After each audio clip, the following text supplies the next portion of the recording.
I'm also very, very concerned about responsible development in Greensboro. I think too many times it's driven by the developer's needs and desires more than what's right for your neighborhood or your community.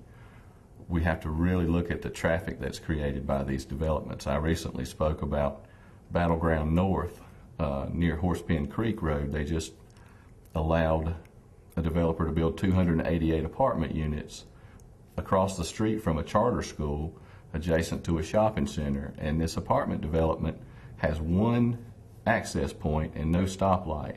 And I feel like that's a serious safety concern, and it was an irresponsible land use decision by members of the Zoning Commission, who my opponent is a member of the Zoning Commission, and the City Council. I think we can be a lot smarter about the development that we do allow to happen in our city. We don't have to give everybody that comes up permission or the go-ahead to build anything they want to. I think it's got to fit.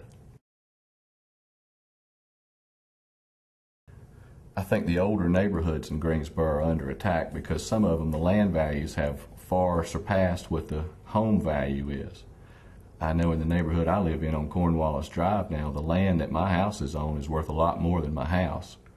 Just because someone can come into your neighborhood and make a profit doesn't mean that they should be able to knock houses down and build things that don't fit in your neighborhood. Where I live, we're seeing houses that reach right to the lot line, and they're much wider and much taller than the neighboring houses. They don't fit, and they detract from the aesthetics of the neighborhood much, even more than that. People aren't allowed to have the quiet enjoyment of their neighborhood. You know, when they go outside, they see a construction site instead of a neighbor, you know, mowing his yard or blowing his leaves.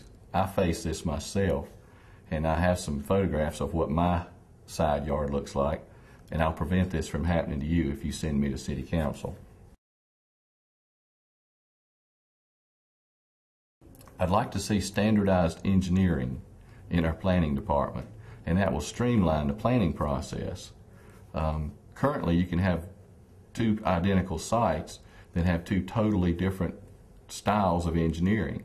I think if we come up with something that's reasonable and standardize it, then it'll be easier for developers to do what they want to do and be profitable in our community, and we'll have much more aesthetically pleasing developments, and we'll have much more economically and environmentally effective developments. I am going to work in our planning department because we have a reputation for being difficult to work in. As a developer, I know that I face this myself. My last plat took 101 days to get through the approval process, and it just shouldn't take that long. Mitchell Johnson has said he wants to put another position in place to be like an ombudsman or a planning czar is the term that he's used, and I don't agree that we need another person. Adding a person to a flawed process does not improve it. We need a better process.